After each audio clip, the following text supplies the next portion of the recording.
दोस्तों आप लोगों को भी पता है कि जो द्वारका नगरी है, जिस श्री कृष्ण जी की द्वारका नगरी, वो डूब गई थी। वो क्यों डूब गई थी वो भी आपको पता है, पर उसमें से कुछ राज ऐसे है जो अभी किसी को भी नहीं पता है। मुझे भी नहीं पता है, आपको भी नहीं पता है। YouTube पर एक चैनल है, उस चैनल का नाम है राज बाई बिग ब्रेन को। इसने भाई श्री कृष्ण की जो नगरी थी वो क्या था भाई, क्या डूबी थी, अभी क्या है, अभी है फिलहाल है या नहीं, उसके रिलेटेड उसने वीडियो बनाया। तो चलिए दोस्तों आज हम वो वीडियो देखते हैं और मैं आपको दिखाऊंगा।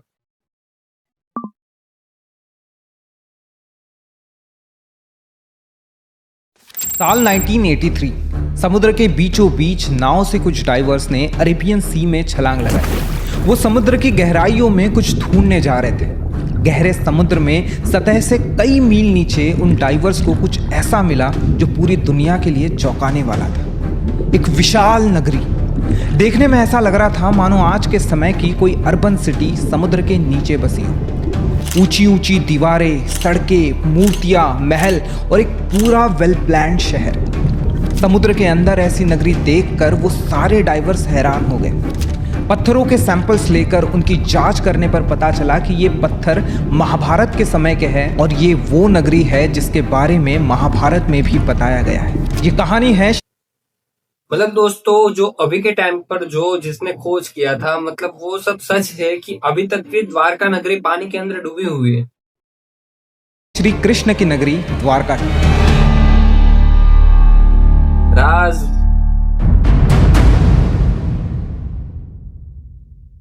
विष्णु जी के 4 धामों में से एक द्वारका गुजरात के जामनगर डिस्ट्रिक्ट में अरब सी के किनारे बसा एक छोटा सा शहर, जहां हजारों कृष्ण भक्त दूर दूर से प्रभु की सिर्फ एक झलक देखने को आते हैं। भागवत पुराण के 10वें सर्ग के अनुसार कंस का वध करने के बाद श्री कृष्ण पूरे यादव वंश के साथ मथुरा में रहने लगे। कंस की मौत से क्रोधित होकर उसके ससुर जरासंध ने मथुरा पर हमला बोल दिया। एक के बाद एक जरासंध ने मथुरा पर 17 बार हमला किया। इन लगातार हमलों से परेशान होकर श्री कृष्ण ने मथुरा छोड़कर कहीं और जाना ही सही समझा। उन्होंने समुद्र के ऊपर एक विशाल नगरी के निर्माण का आदेश दिया, लेकिन समुद्र देव की आज्ञा के बिना यह मुमकिन नहीं था। तब श्री कृष्ण ने समुद्र देव की आराधना की। समुद्र देव ने प्रसन्न होकर समुद्र के बीच ये ऐड आ जाती है, बहुत खतरनाक है, नहीं मजा आता है। Just open the Jio payments bank account in. समुद्र देव ने प्रसन्न होकर समुद्र के बीच श्री कृष्ण को 12 योजन धरती प्रदान की। इसी धरती पर भगवान विश्वकर्मा ने द्वारका का निर्माण किया। द्वारका एक वेल प्लान्ड सिटी थी जो भाई इसने जो फोटो में जो दिखाया है व्हाइट कलर की नगरी को, मेरे ख्याल से द्वारका नगरी सोने की नगरी थी, गोल्ड की नगरी थी। राज भाई ये भाई गलत है भाई, आपको सोने की नगरी लानी चाहिए थी भाई। ये फोटो में ऐसे व्हाइट कलर के वो ताजमहल जैसा बन गया ना, ये तो ताजमहल व्हाइट पत्थरों से, ये व्हाइट ना भाई, द्वारका सोने की नगरी थी। आज के जमाने की अर्बन प्लानिंग्स को भी मात दे सकती है। सड़कें, सोने के महल, बड़े बड़े दरवाजे, बगीचे, तालाब और सब कुछ एक बेहतरीन स्ट्रक्चर के साथ बनाया गया था। नगर के बीचों बीच था श्री कृष्ण का महल, जो यहाँ की सबसे खूबसूरत इमारत थी। जब ये नगरी बनकर तैयार हो गई तब श्री कृष्ण अपनी योग माया से अपने परिवार के साथ पूरे यादव वंश को मथुरा से द्वारका ले आए और इसके बाद उन्होंने मथुरा जाकर जरासंध और काले वंश से युद्ध किया। विजयी होने के बाद श्री कृष्ण द्वारका नगरी को लौट आए और अपने परिवार के साथ खुशहाली से रहने लगे। लेकिन जिस प्रकार इस धरती पर जन्म लेने वाला हर जीव सुख और दुख के बीच बंधा होता है, वैसे ही श्री कृष्ण भी इस चक्र का एक हिस्सा थे। गांधारी। कुछ समय बाद पांडवों और कौरवों के बीच महाभारत का युद्ध शुरू हुआ, जिसमें श्री कृष्ण ने अर्जुन के सारथी के रूप में अहम भूमिका निभाई। 18 दिनों तक ये भीषण युद्ध चलता रहा, जिसमें आखिर पांडवों की।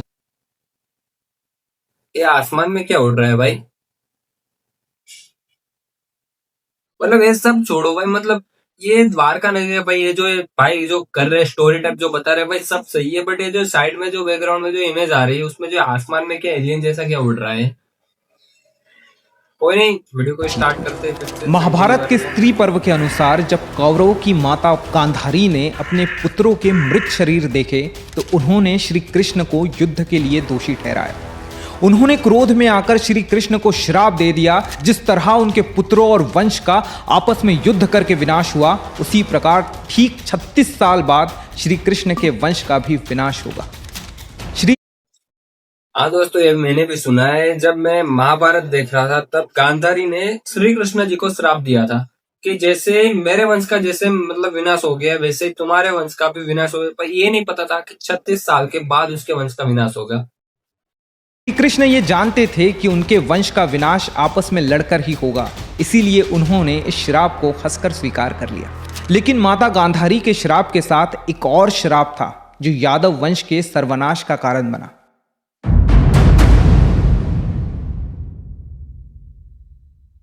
एक बार द्वारका के निकट बसे एक पवित्र स्थल पिंडारक में कई बड़े साधु संत पधारे। उन्हें देखकर श्री कृष्ण के पुत्र सांब और उनके कुछ दोस्तों ने ऋषि मुनियों के साथ शरारत करने की एक योजना बनाई।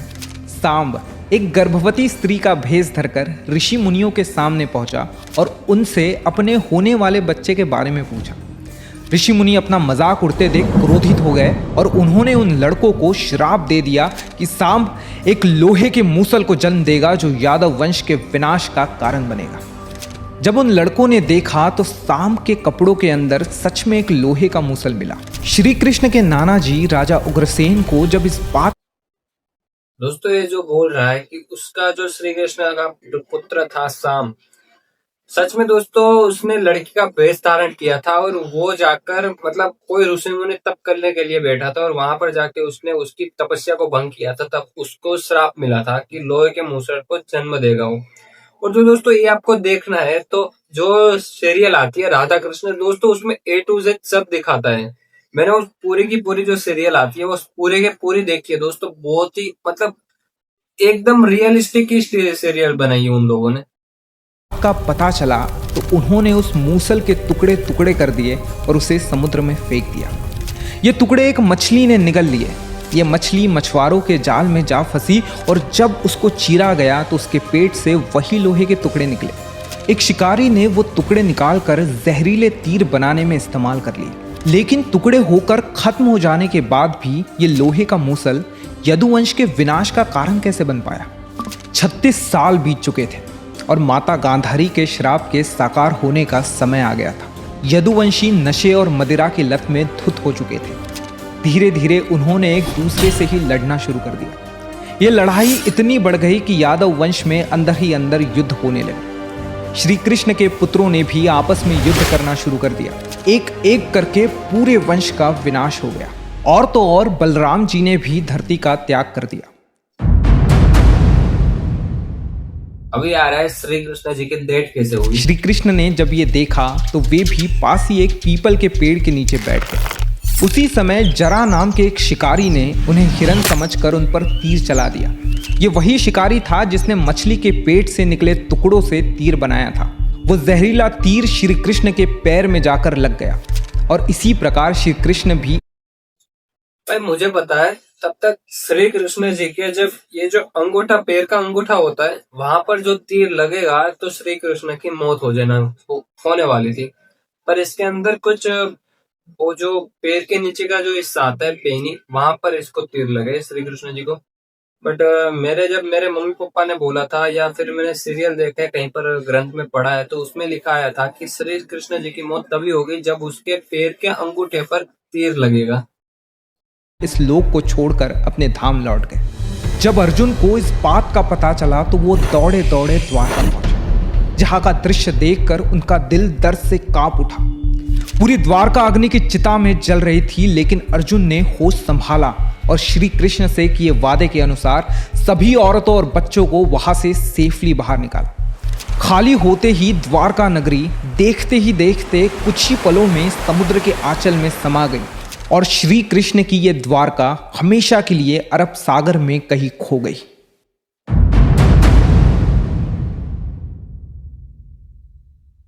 वर्तमान में द्वारका को 2 हिस्सों में बांटा गया है, द्वारका और बेट द्वारका।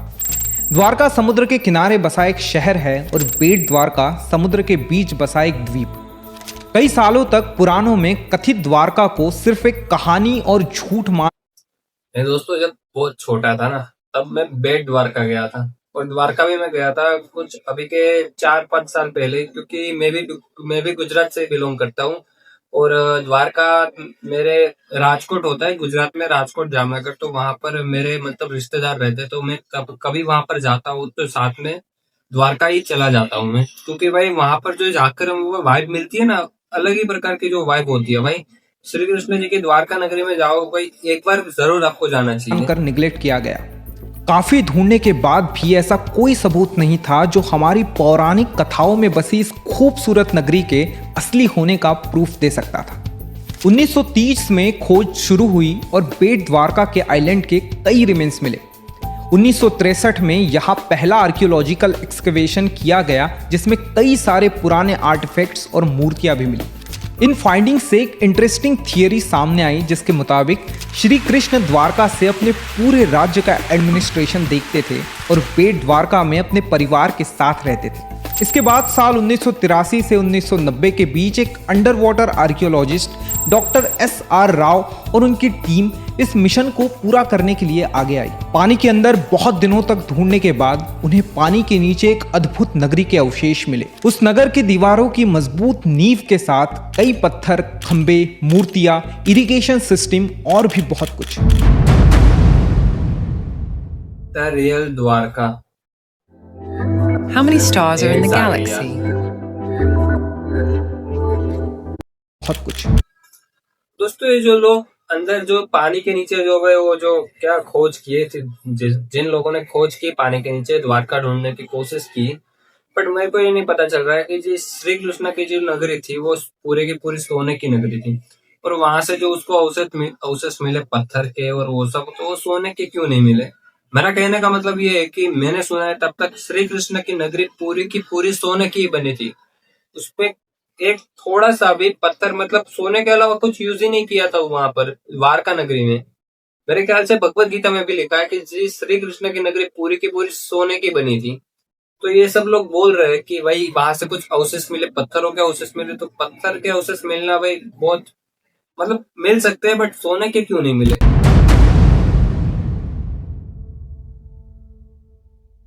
लेकिन आखिर इस बात का अंदाजा कैसे लगाया जा सकता था कि पानी के अंदर ग्राउंड लेवल से कई गुना नीचे जो रुइंस मिले वो श्री कृष्ण की नगरी द्वारका के ही थे। इस बात की पुष्टि करने के लिए आर्कियोलॉजिस्ट ने उन पत्थरों की कार्बन डेटिंग निकालने का फैसला किया।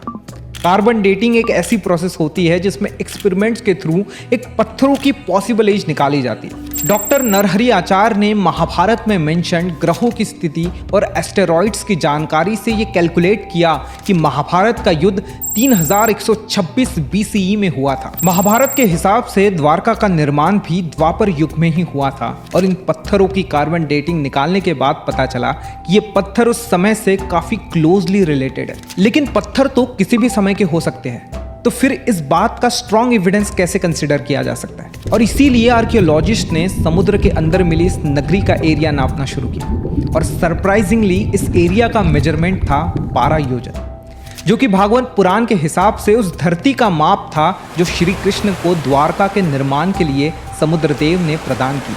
सिर्फ यही नहीं, स्थान पर बड़ी संख्या में लंगर भी पाए गए, जिससे ये पता चलता है कि द्वारका एक ऐतिहासिक पोर्ट था जहां से भारत दूसरे देशों से सालों तक व्यापारिक संबंध एस्टैब्लिश करता रहा। फंड्स की कमी के कारण यह एक्सकेवेशन यही रुक गया, लेकिन 2007 में आर्कियोलॉजिकल सर्वे ऑफ इंडिया ने इसे फिर शुरू किया और आज भी ये एक्सकेवेशन जारी है। एक थियोरी के मुताबिक आज से 3500 साल पहले जिस जमीन के टुकड़े पर द्वारका नगरी बनी थी वो समुद्र के सतह पर हुआ करता था, लेकिन जैसे जैसे सी लेवल बढ़ा श्री कृष्ण की ये नगरी पानी में डूब गई। लेकिन फिर सवाल ये भी है कि सी लेवल धीरे धीरे बढ़ता है, और महाभारत के महाप्रस्थानिका पर्व के अनुसार अर्जुन की आंखों के सामने द्वारका के तट से टकरा रही लहरों ने एक पल में पूरी द्वारका को अपने बहाव में समेट लिया। आज कई लोग महाभारत और रामायण, भगवान विष्णु के धरती पर जन्मे अवतार और बाकी पौराणिक कहानियों को एज अ मिथ कंसिडर करते हैं। लेकिन सिर्फ द्वारका ही नहीं, बल्कि ऐसी और भी बहुत डिस्कवरीज है जो ये प्रूव करती है कि इस धरती पर इंसानों का एग्जिस्टेंस सिर्फ हड़प्पा मोहनजोदारो के समय का नहीं, बल्कि उससे भी हजारों वर्ष पहले का है। अगर आपको ये वीडियो पसंद आए तो इसे लाइक और शेयर करिए और हमें कमेंट्स में बताइए कि और किस टॉपिक के बारे में आप जान। दोस्तों द्वारका नगरी के बारे में कहना कुछ अलग ही है, क्योंकि दोस्तों अभी देखो सब लोग मतलब जो कोई रिसर्च कर रहे हैं, कोई लोग तो द्वारका नगरी को भाई ढूंढने की कोशिश कर रहे हैं। तो मेरा कहना ये है कि भाई वो नगरी कैसे मिल सकती है। मतलब जो भाई श्री कृष्ण की जो नगरी थी वो ऐसे मतलब ऐसे थोड़ी ना मिल जाएगी कि भाई वो लोग जो श्री कृष्ण और जो भगवान लोग रहते थे और उधर से भाई वो नगरी फिर नीचे पानी के अंदर समेट गई, वो डायरेक्ट हमने खोजा और मिल गई। मेरे को नहीं लग रहा कि वो मिलेगी। बाकी हमारा साइंस तो भाई बहुत ही आगे जा रहा है, तो कुछ कह भी नहीं सकते साइंस के हिसाब से। ये तो दोस्तों बात की बात है, द्वारका नगरी मिलेगी या नहीं मिलेगी ये तो भाई पता नहीं, कुछ भी हो सकता है। पर दोस्तों जो आपको वीडियो अच्छा लगा है तो वीडियो को लाइक कर देना, और जो आप चैनल पर नए हो तो चैनल को सब्सक्राइब करना मत भूलना। और तब तक के लिए दोस्तों बाय बाय।